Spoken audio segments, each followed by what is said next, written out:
Hey guys, welcome back to the Great Ace Attorney Chronicles! We have the 7th part going on already, and in the last part we met Susato, who has something in stock for us to clear our name in front of court after we had Miss Brett not confess, but she had some very fishy testimony and we kind of exposed her, but we didn't have enough evidence to clear our name.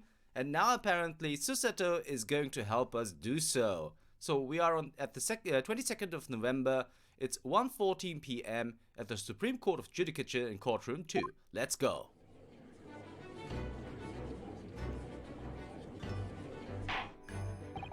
Well, I understand you are the judicial assistant to the defense, but why this sudden ingress into my courtroom? Ha! A judicial assistant? And a woman no less?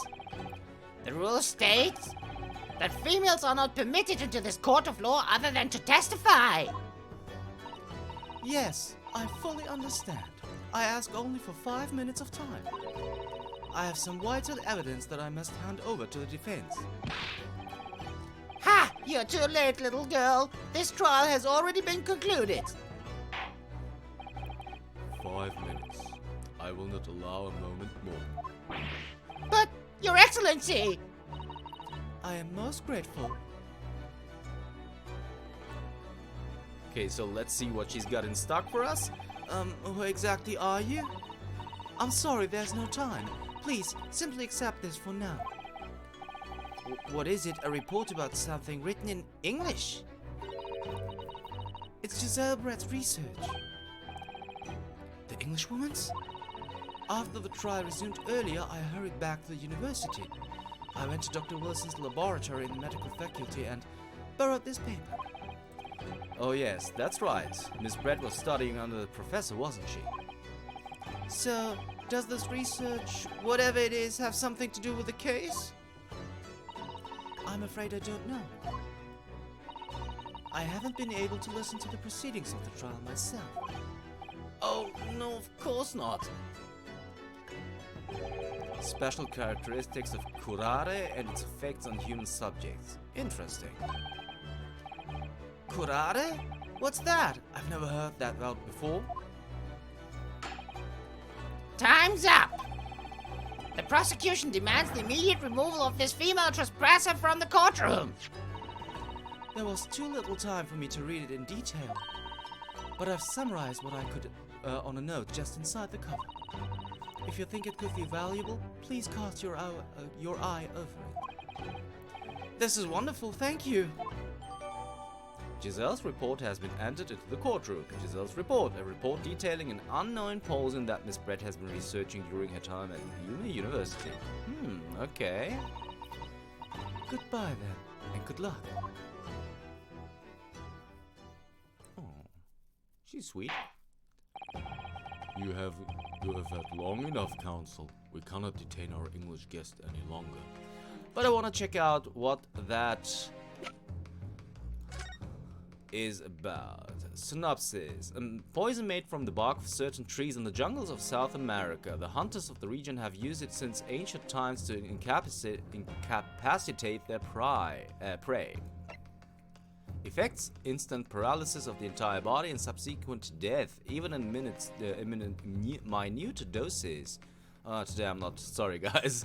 Route of entry: the above-mentioned effects occur when the poison enters the body through a wound such as that inflicted by a blowpipe dart. Practical applications: due to its ability to render the human body paralytic, it's believed that the toxin could have application as an anesthetic. However, a solution for the respiratory arrest caused the result of the full body paralysis must be found first, or patients would die of suffocation. Okay, I didn't know that. I knew that actually hunters in South America, tribes, native tribes, do use it to hunt. Well, okay, so let's see what this helps us. I ask the prosecution and the defense now one last time. Does either side have any further evidence to present to the court? I presume not, but The prosecution has made its case convincingly enough already. Nothing more to add, Your Excellency. Ryunosuke, we're out of options here. This really is our very last chance. Yes, I know. Your Excellency, the defense does have new evidence.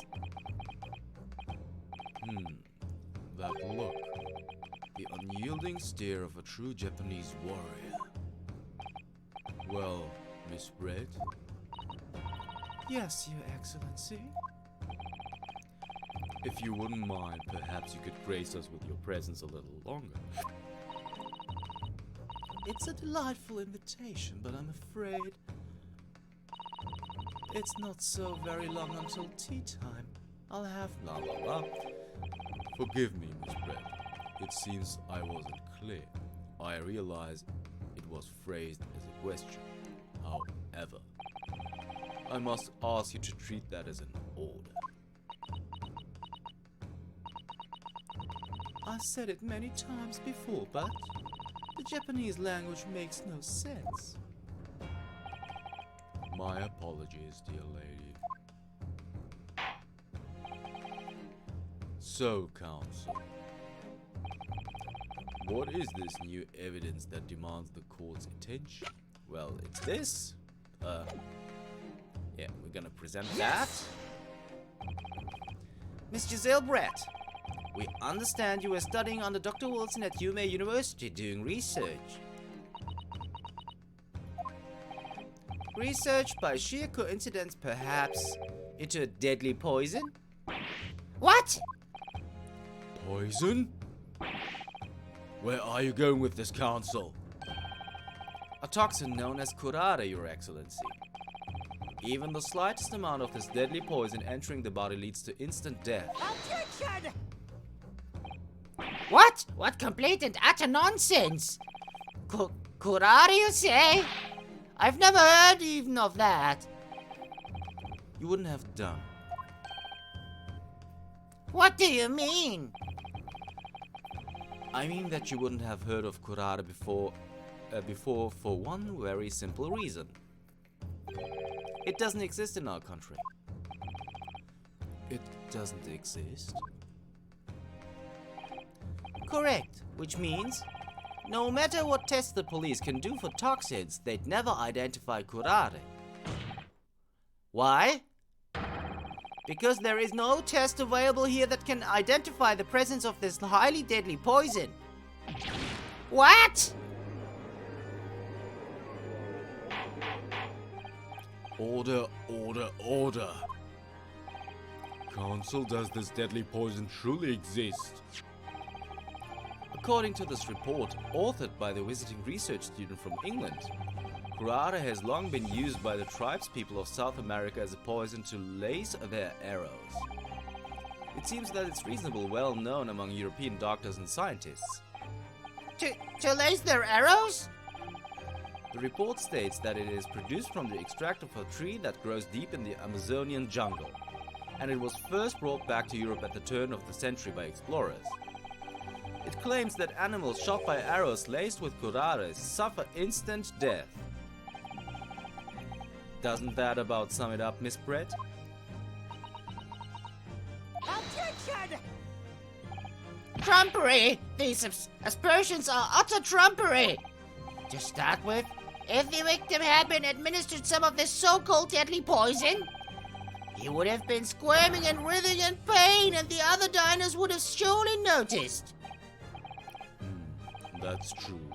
What do you say to that, Inspector?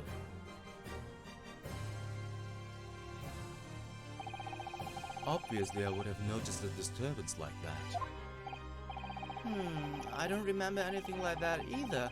I didn't notice the professor being in any kind of pain. According to this, however, it's the other way around. What do you mean, the other way around? The very fact that the victim didn't show any visible signs of distress is evidence that curare was used. Explain yourself, counsel. The moment this toxin enters a person's system, it causes instant paralysis. In other words, afflicted victims lose all strength and are completely unable to move. Even if they were in total agony, there would be no visible signs of pain at all. How terrible. Obviously, if a man lost all strength in his muscles, he'd collapse on the floor. But with a chair under him for support as Dr. Wilson did, the effects could go largely unnoticed. But I don't follow, Kazuma. That's just paralysis. I thought the poison caused instant death.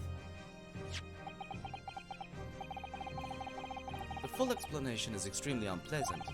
The poison causes immediate paralysis, as I said, leaving the victim unable to move. But after a short time, the paralysis is so severe it causes the muscles that control respiration to fail. Respiration? In other words, the actual cause of death is suffocation. And all the while the victim is conscious and aware, just unable to move. That's hideous! To the observer it would look almost like the victim was slipping peacefully into an endless sleep.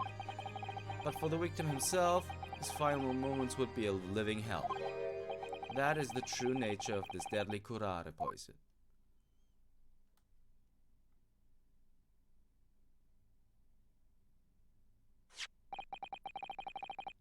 And you're suggesting that this bottle council actually contains this terrifying poison? Objection! This is all very convenient, isn't it? A hitherto unknown poison for which there is no means of testing? What a happy tale for the defense. If I may... All these facts, you think you're so clever, but you must be taught... It is you who must be taught. Of course. Dear lady!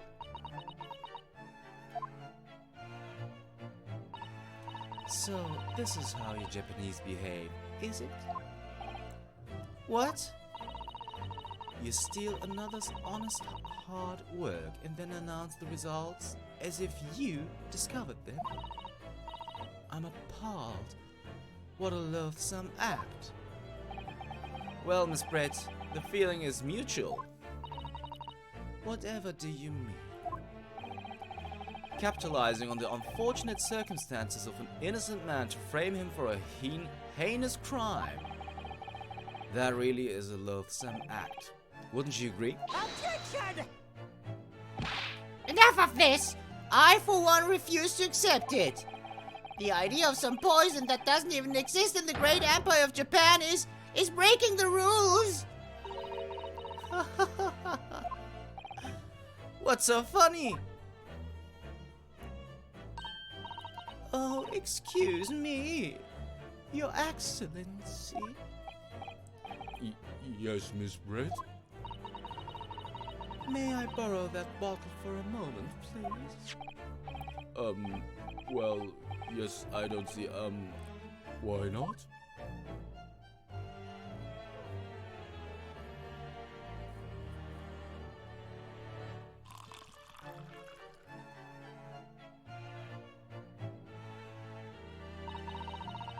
Don't get too big for your boots, you insignificant little island boys. Sorry? To an Englishwoman such as myself, this whole affair is a Farkisel comedy. Your little police games and these foolish courtroom antics, it's laughable, really. But I'm getting bored of it all now. It's time for the games to end. Cheers.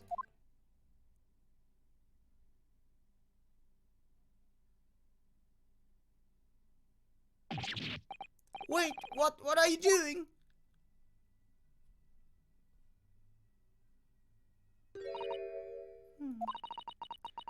No sparkle left at all.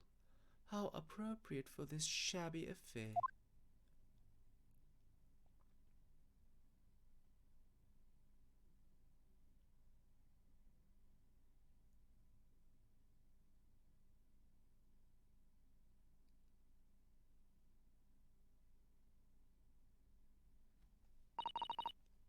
Goodness.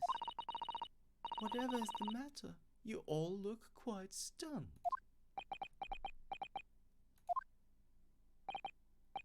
So, no curare. The bottle was clean, is that what you're saying? You look quite incredulous, little boy. But of course, that's the simple truth. Thank you for presenting the findings of my research so concisely here in this grand venue. Most kind. Thank you, waiter. Now then, Your Excellency. Yes, Miss Brett. I should like to be excused now, please. I think I've given more than enough of my time for the furtherance of a friendship between our countries. Oh, yes, dear lady. We are most gratified with all the assistance you have given. This doesn't make sense. There had to have been poison in that bottle. So, how did she... How did she swallow the whole glass and live to tell the tale? I don't understand it. Well, I suppose, if nothing else, this little Far Eastern charade will make for interesting conversation at the next party I attend in London. There has to have been poison in that bottle, doesn't there? But there can't have been, because otherwise she would have keeled over dead. Come on, Rinosuke, we have all the clues now. That bottle of water doesn't contain poison. He poured it in. Okay, let's think about this before we make any rash decisions. So he poured it in. She drank, and she's still alive. Although it takes some time until the effect... But she drank so much. No, it doesn't contain poison. She just put poison on his steak or something. It contains no poison. As I thought, there is no poison in that bottle. What? Why, Rinosuke? Isn't it obvious? If there was poison there, she'd be dead by now. Sometimes your unadulterated naivety really astounds me. What a strange word. But sometimes it's in need of a good staining until it's as dark as your uniform and the ways of the world. Oh, is that what this color is supposed to represent? That was a guileless ending to a promising line of inquiry, Counsel, for which you will be penalized. Okay, it does contain, but why? This whole trial is poisoned. There has to have been poison there, doesn't there? But there can't have been, because of otherwise she would have keeled over dead. Come on, Rinosuke, we have all the clues now. That bottle of water contains poison. Okay. The culprit did put curare poison into Dr. Wilson's carbonated water. The defense refuses to change its position. You serious? Fool! Are you blind? There's no possible way that bottle could contain poison. I mean, we just saw Miss Brett drinking the water from it? That's right, which rather complicates your argument, I think. And I believe that complication can be explained. Oh, how? How exactly? That's what I was asking, Archie. I need to think through all the things that don't quite add up here, one by one. I'm sure the answer is in the evidence we have in the courtroom records somewhere. It has to be. Very well, if the defense truly intends to assert this claim. Then I must ask you to support the assertion with evidence. What explains how the witness was able to consume the supposedly poisoned water unscathed? Okay. Is it maybe this? She did take this glass with her. Might be this.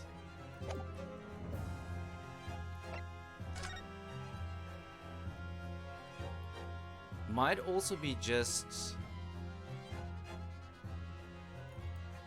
Okay, I have to think this through. Can't be this.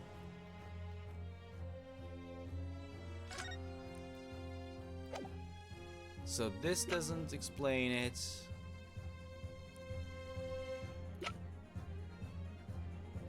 So I think it's actually...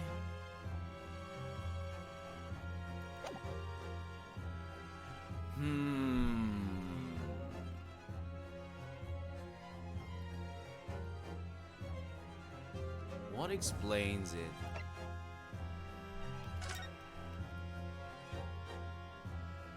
It's this bottle.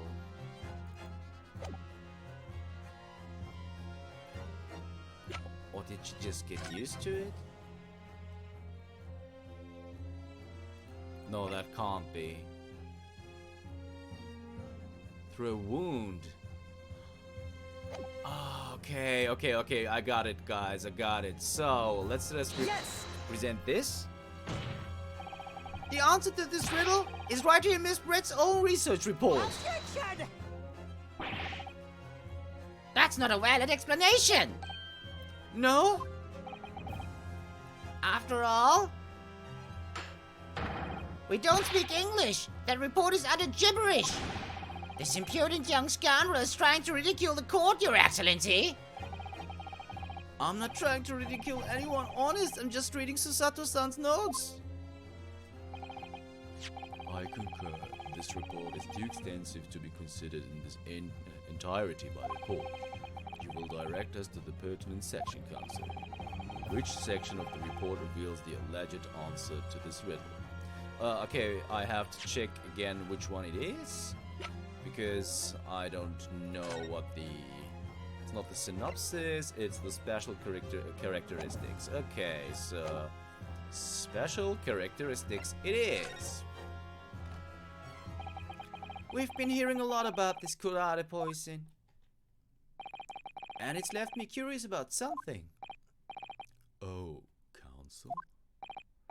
Well, it sounds as though indigenous hunters have been using this poison for years and years to lace the heads of the arrows that they shoot you whatever prey they were hunting. So we've been led to believe, yes. And the point of hunting is to catch prey to eat. Get to the point, please. But if they were to use these lacered arrows, doesn't that mean there would be traces of poison left in the prey the hunters were going to eat? Yes, good point. So surely the hunters wouldn't want to eat their prey, would they? Because then they'd be eating poison. Good gracious, Counsel. No, that would be madness. But I actually found the answer to that conundrum in this research paper here. Under special characteristics, it says this. The poison starts to work after entering the body through a wound. Through a wound, you say? I see, that makes sense. Yes, the mention of the particular detail seemed a little strange to me, though. But it all makes sense when you interpret what's written like this. When curare enters the body through an open wound, it has terrifying poisonous effects. However, when it enters the body via the mouth, it has no poisonous effects whatsoever. What? Miss Brett, you authored this research. You know curare's special characteristics. And you knew that you could make a spectacle of drinking that water without any danger to yourself. You meddling little... Rapscallion! Well, Ryunosuke, it turns out you're an even better lawyer than I thought you'd be. Really? Me? A lawyer? All this poison talk is fascinating, I'm sure, but I fail to see how it possibly... So the ill-bred little puppy has a new toy to play with? Some facts here, read in a book. But I'm afraid knowledge doesn't suit you, little boy. It only makes you look silly. What are you trying to say? Your schoolboyish logic has a fatal flaw. Schoolboyish? Flaw? As even your brain has managed to deduce, curare is safe to ingest. It seems likely that its effects are neutralized by the acidic nature of the gastric succus. Oh, yes, well, of course. Gastric succus? What are they? So, if this lethal poison is completely harmless when drunk, the professor wouldn't have died when he swallowed it, would he? Ah, that's right. Good gracious! That's basic science. Science that even a schoolboy should be able to understand, no?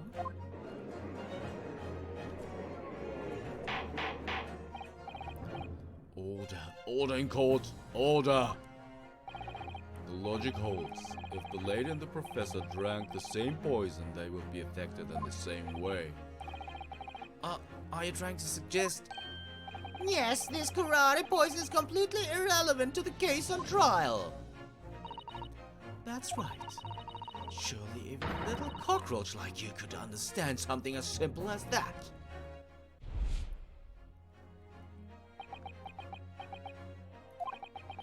What is this welling up inside me? Oh, we got something new. I've never felt like this before. It's a sort of conviction to break down all the discrepancies. It's so intense, almost rage-like. And more than anything else, it's an animalistic desire to take down my prey. Objection.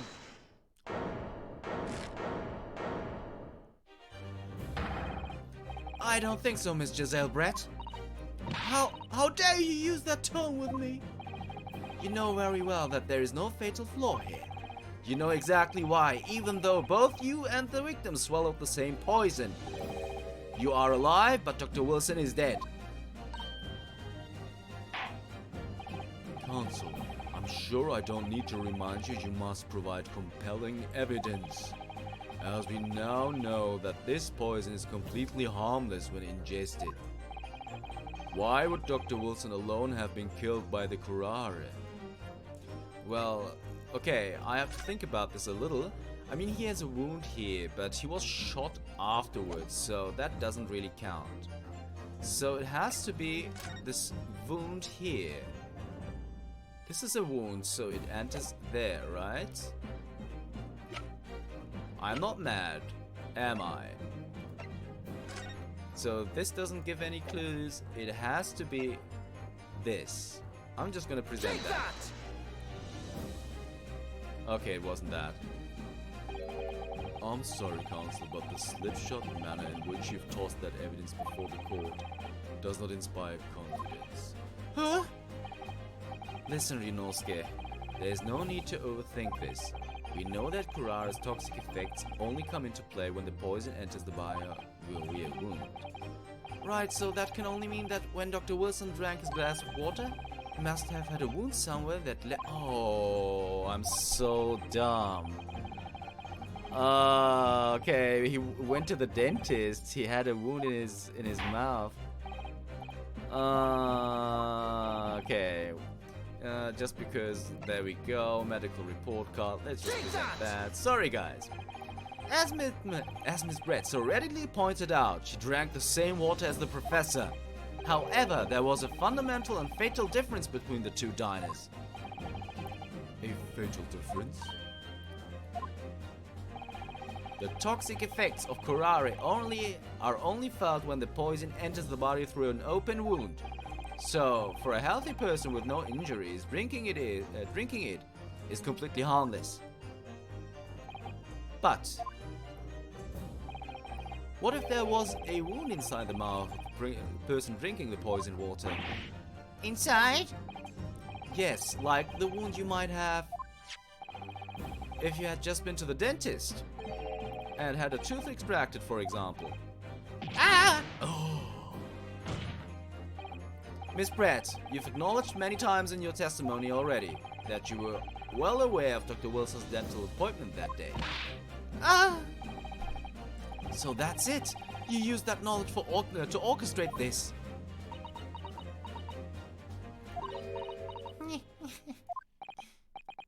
Is she laughing? I don't like to repeat myself, but honestly, I can't resist. These childish courtroom games and your half-baked arguments are also puerile. What do you mean? Don't worry, little schoolboy. You'll find out soon enough.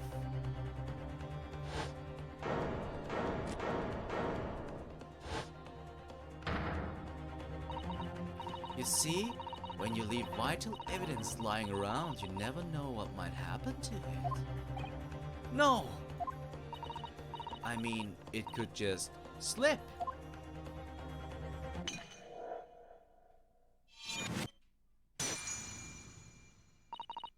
Oh dear, how careless of me.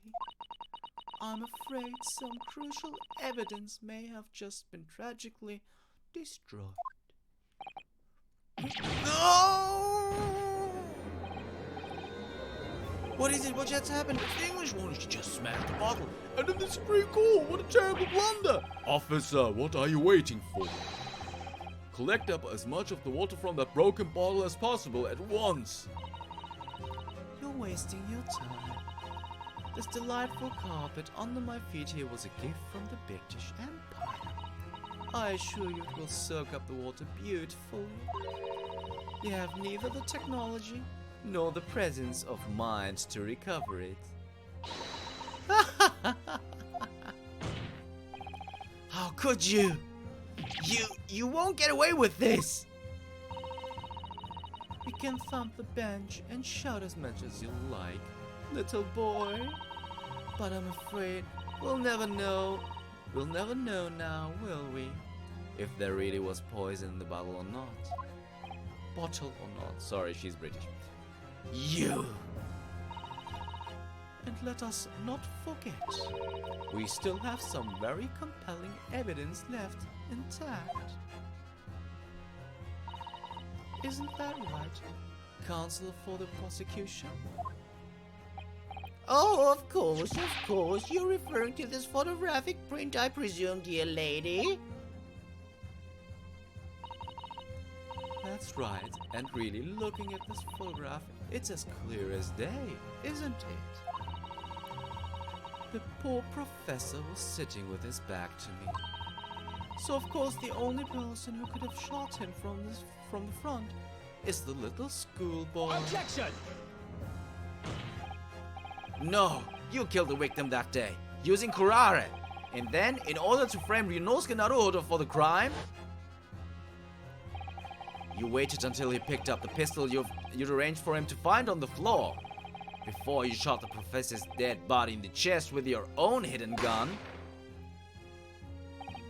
Then, in the confusion that followed, all you had to do was turn the dead professor and his chair around. You see, you had every opportunity to commit this crime. What a wonderful imagination you have, young man. A hidden gun, you say, and I shot the professor's dead body, did I? Well, I'm terribly sorry, but you don't have a shred of evidence. Exactly. And as you have nothing to support your wild claims, the prosecution stance remains unchanged. The victim, Dr. John H. Wilson, was killed by a gunshot to the chest. Delivered in cold blood by the accused, Ryunosuke Naruhodo.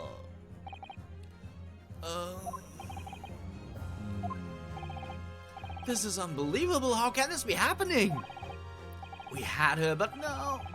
Is she really going to get away with it? The way she destroyed that evidence was obscene. Ryunosuke. Yes? We've come this far, but now you're the only one who can finish it. What? What do you mean? We've lost a vital piece of evidence, it's true. So if there are any clues left for us to use now, they must be in your head. In my head? You told me before that your powers of observation were the only thing you could really depend on. Well, yes, that's true, but but I didn't manage to notice that this woman was a foreigner with a swan on her head. So think back again now. Try to remember every last detail about the scene that day. Everything you saw, everything you felt, every color, every smell. What I saw, what I felt. Every color.